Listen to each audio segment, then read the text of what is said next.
첫인상을 좌우하는 눈. 시대가 변함에 따라 미의 기준도 달라진다.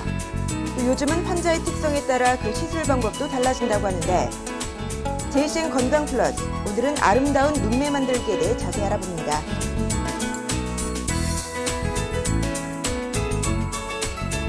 시청자 여러분 안녕하세요. 울산 시민의 건강을 책임지는 제이신 건강 플러스 홍관입니다.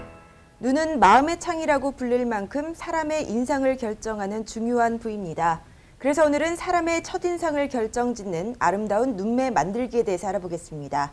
오늘은 제니스 성형외과 김주천 원장님과 함께하겠습니다. 원장님 안녕하세요. 네, 안녕하세요. 네, 원장님. 지난주에 수험생들이 이 수능을 무사히 마쳤습니다. 평소에 외모에 관심이 있던가, 외모에 컴플렉스를 가진 학생들이 병원을 많이 찾을 텐데요. 보통 어떤 고민들을 털어놓게 될까요? 네, 실제로 겨울방학을 이용해서 수술을 받는 학생들이 많은 추세입니다. 특히 고3들의 비율은 더 높은 것 같고요. 일반적인 비율을 살펴보면은 눈 성형이 가장 많은 것 같고 네. 그 다음으로는 코 성형, 그리고 안면 윤곽에 대해서도 종종 물어오곤 합니다. 근데 이 얼굴 중에서 첫인상을 좌우하는 게 바로 눈이 아닐까 싶은데요. 이 미의 기준도 시대에 따라 참 많이 변하는 것 같습니다. 요즘에는 어떤 눈을 선호하게 될까요? 네, 사람마다 눈 모양도 다르고 선호하는 눈매도 다르기 때문에 일반적으로 단정 짓기는 어렵지만 보통 생각하는 아름다운 눈에 대해서 살펴보면은 좌우 미간과 눈 사이의 거리가 1대 1대1의 비율을 이루고 네. 눈꺼풀이 검은 눈동자를 1에서 2mm 정도, 약 90% 정도 가리게 되며 쌍꺼풀이 있고 애교살이 약간 있는 속눈썹이 살짝 들리는 눈을 선호하는 편입니다. 근데 또 요즘에는 남성들 또한 외모에 관심을 갖기 시작했는데 좀 더 나은 인상을 위해서 또 눈매를 갖기 위해서 관심을 많이 갖고 있다고 알고 있거든요. 보통 남성분들은 어떤 눈매를 선호하시는 편인가요? 네, 학교 생활이나 직장 생활에서 좋은 이미지나 첫인상의 중요성이 높아지면서 남성들에서도 여성들처럼 성형수술이 많이 일어나고 있는 추세입니다. 실제로 요즘은 성형수술을 받는 비율도 10명 중에 서너 명 정도는 남성이 차지할 만큼 많이 늘어나고 있는데요. 네. 여자의 경우는 쌍꺼풀의 자체 크기나 아니면은 모양이 더 중요하게 여기는 추세가 있지만 남성들은 쌍꺼풀 크기보다는 속쌍꺼풀을 선호하는 경향이 있습니다.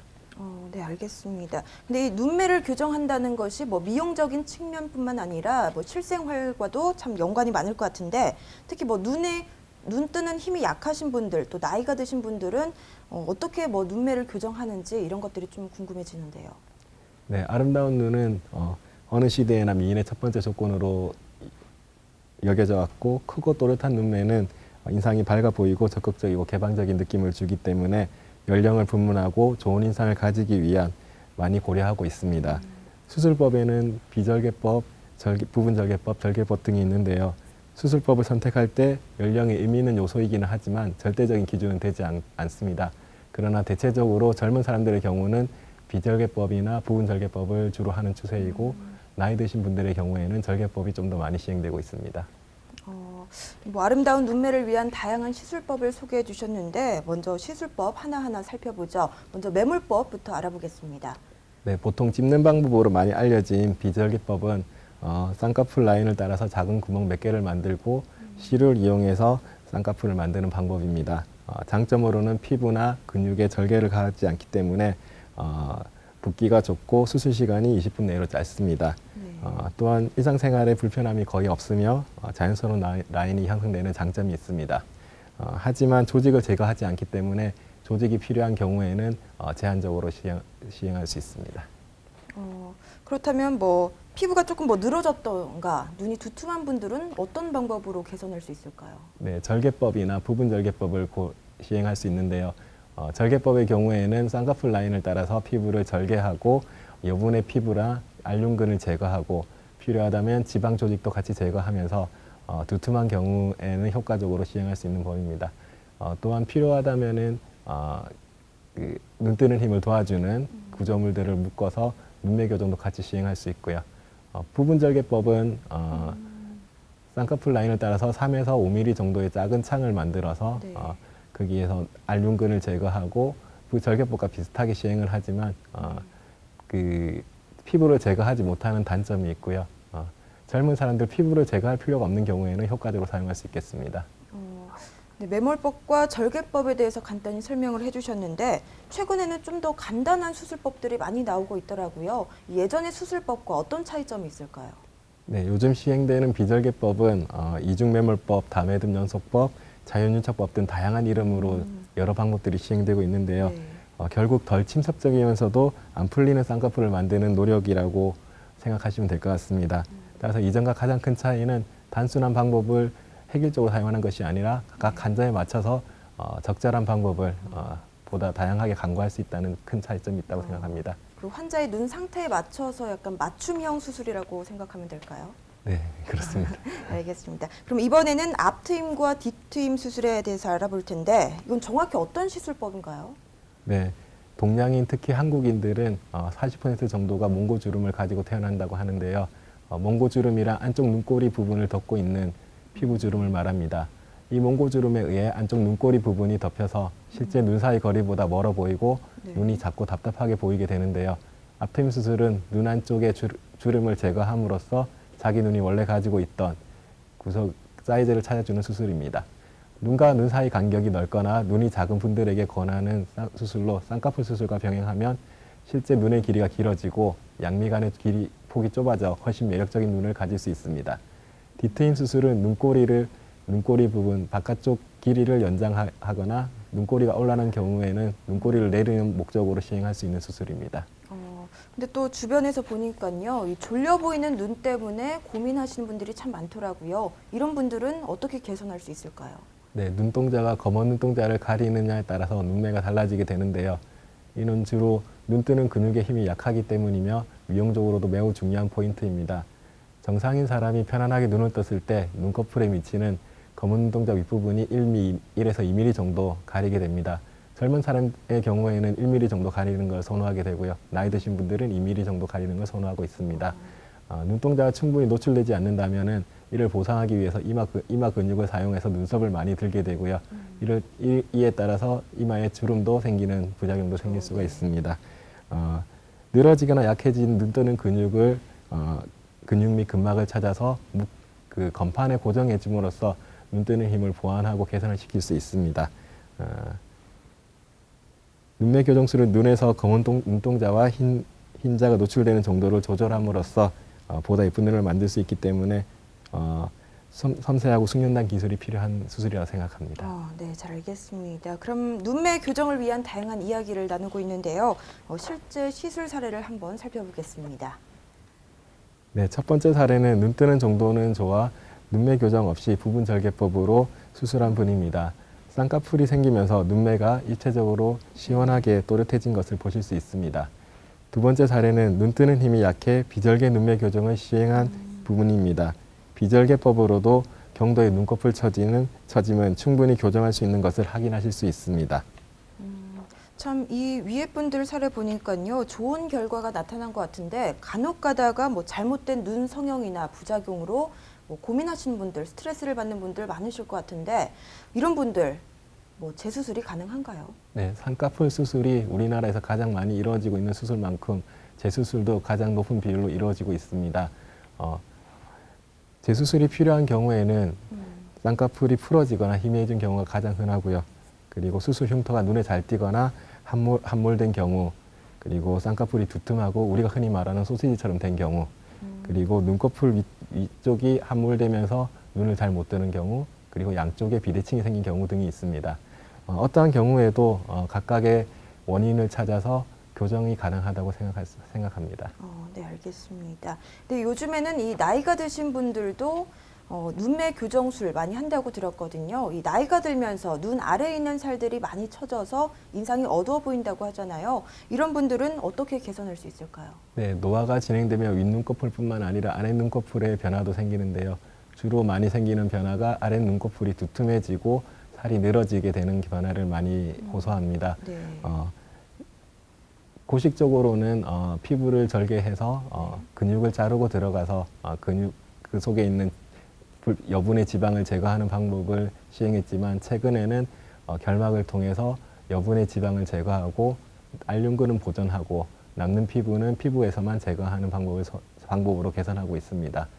이러한 수술이 보통 하안검 수술이라고 부르고 있습니다. 네, 하안검 수술에 대해서 언급을 해주셨는데 상안검 수술도 있다고 제가 알고 있거든요. 이 시술은 어떤 건지 정확히 설명해 주시죠. 네, 상안검, 하안검 수술이란 쉽게 말해서 윗눈꺼풀, 아랫눈꺼풀에 대한 수술을 한다고 생각하시면 됩니다. 흔히 우리 부모님들의 경우 눈꺼풀이 처지면서 위쪽 주름이 처지고 쌍꺼풀을 덮게 되고 눈꺼풀이 심하게 처진 경우에는 눈가가 짓무르고 따가움을 호소하기도 합니다. 이런 경우에는 여분의 피부를 쌍꺼풀 라인이나 눈썹 아래에서 제거를 하게 되고요. 쌍꺼풀을 새로 잡거나 필요하면 눈매 교정을 시행함으로써 효과적으로 개선할 수 있습니다. 네. 이것이 상안검 성형술이라고 생각하시면 되고요. 하안검 성형술은 조금 전에 언급했듯이 눈 밑에 피부 늘어짐이 있는 경우에는 피부를 자르고 지방이 돌출된 경우에 지방을 제거하면서 선택적으로 이렇게 시행하기도 하고요.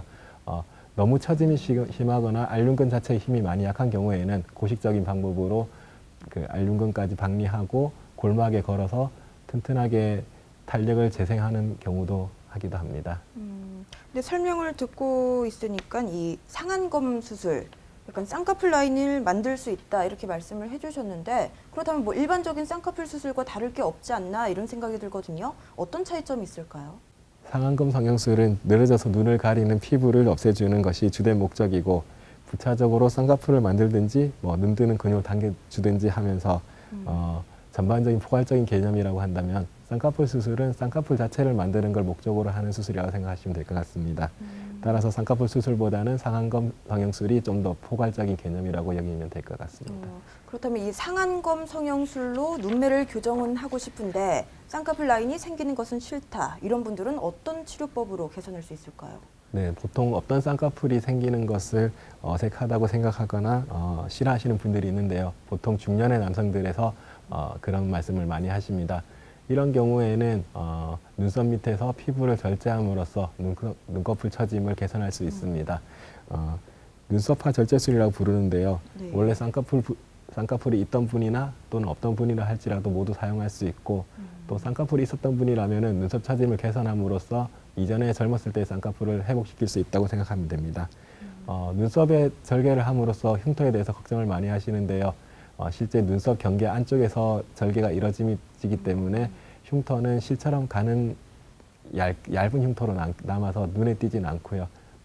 반영구 화장이라든지 문신을 하는 경우에는 그 경계가 되거나 덮음으로써 흉터를 가릴 수 있는 장점도 있습니다.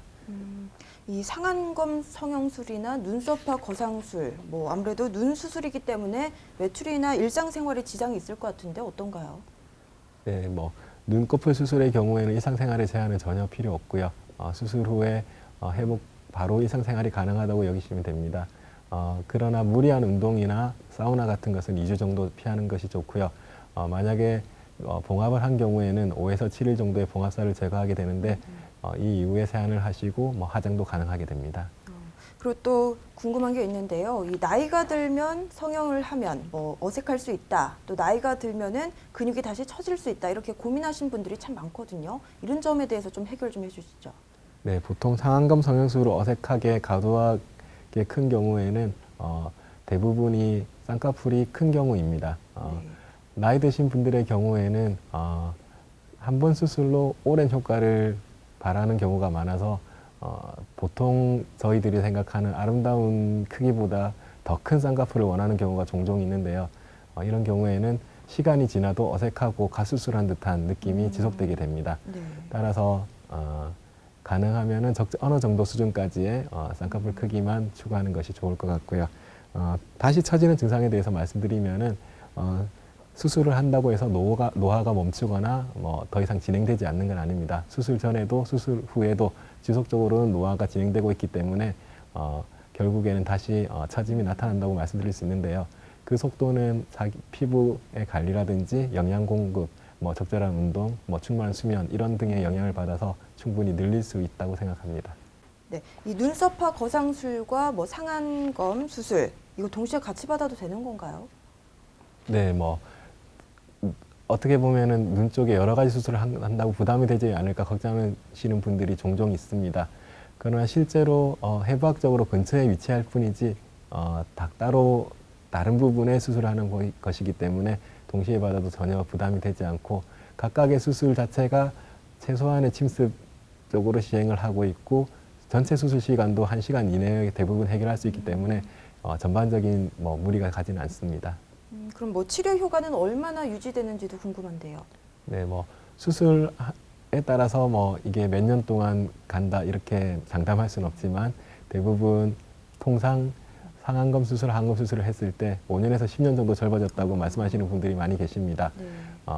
그러나 조금 전 언급했듯이 그 유지 효과는 본인의 관리, 생활 습관에 대해서 노화의 진행 정도에 따라서 영향을 받는다고 생각합니다. 네, 알겠습니다. 이제 시술 받으신 분들 모습이 참 궁금해지는데요. 이쯤에서 시술 사례를 한번 보겠습니다. 네, 첫 번째 사례와 두 번째 사례는 모두 윗눈꺼풀의 경우 눈썹화 절제술로 처진 피부를 제거하고 비절개법으로 쌍꺼풀을 만들어 주었습니다. 네. 전통적인 절개법에 비해 회복이 빠른 장점이 있고요. 그러나 피부 절제가 많이 필요한 경우나 또는 눈썹 처짐이 심한 경우엔 다른 수술법이 추가될 필요가 있습니다. 네. 아래 눈꺼풀의 경우에는 경결막 지방 제거 및 피부 절제를 시행하였습니다. 지방의 돌출이 효과적으로 교정되었고 남는 여분의 피부도 자연스럽게 제거된 것을 확인하실 수 있습니다. 네. 다음 사례는 눈썹화 절제술을 시행받은 분입니다. 쌍꺼풀의 변경 없이 처진 피부만 개선을 원하셔서 눈썹화 절제술만 시행하였고요. 처진 피부가 개선됨으로써 본래 가지고 있는 쌍꺼풀이 자연스럽게 드러난 모습을 확인하실 수 있습니다. 네. 네, 지금까지 사례 쭉 살펴봤고요. 네, 오늘은 첫인상을 좌우하는 아름다운 눈매 만들기에 대해서 알아보고 있습니다.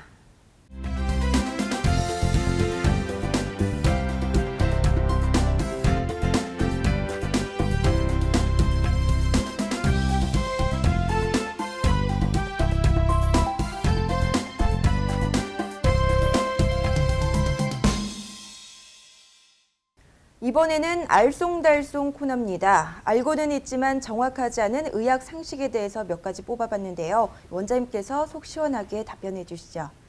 먼저 첫 번째 질문은요. 눈매 성형술을 어릴 때 하면 할수록 효과가 좋다. 네, 어떤가요? X입니다. X. 네. 네. 선천성 안검하수의 경우에 어린 나이에도 안검하수 교정술을 안전적으로 시행하고 있는 만큼 나이가 어리다고 해서 수술의 위험성이 증가하거나 효과가 떨어진다고는 할 수는 없지만 우리가 통상적으로 말하는 눈매 성형술은 그러한 질환의 영역이 아닌 어느 정도 성장이 완료되고 나서 나이가 든 후에 시행하는 것이 바람직하다고 생각하고 있습니다. 네, 알겠습니다. 두 번째는요. 이 눈매 성형술을 하게 되면은 안구 건조증이 올 수 있다. O입니다.